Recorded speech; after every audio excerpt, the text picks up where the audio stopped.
ఏదైనా హెల్తీగా డిఫరెంట్‌గా స్నాక్స్‌ని ట్రై చేద్దామా అనుకున్నారా? అయితే ఇలా పాలకూరతోని పకోడీని చేసుకోండి. పాలకూరని వీలైనంత వరకు చిన్న చిన్న ముక్కలుగా కట్ చేసుకొని, బాగా కడుక్కొని, వాటర్ అంతా డ్రైన్ చేసుకొని, ఇలా ఒక ప్లేట్‌లోని వేసేసుకోండి. ఈసారి 2 బంగాళదుంపల్ని నేను చూపిస్తున్నట్టుగా ఫైన్‌గా ఇలా గ్రేట్ చేసుకొని వేసుకోవాలి. దీంట్లోకి హాఫ్ స్పూన్ వరకు జీలకర్ర, వాము, కొంచెం పచ్చిమిరపకాయలు, కొత్తిమీరని, ఆనియన్స్‌ని కూడా ఇలా సైజెస్ లాగా వేసుకోండి. ఇలా వేసుకున్న తర్వాత దీంట్లోకి కొంచెం ఉప్పు, పసుపు, కారం వేసుకోవాలండి. ఇవన్నీ వేసుకున్న తర్వాత కొంచెం నువ్వుపప్పును వేసుకోండి, చాలా టేస్టీగా ఉంటుంది.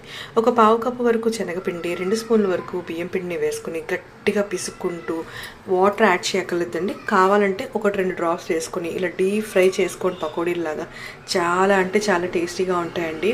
నాకైతే చాలా నచ్చాయి.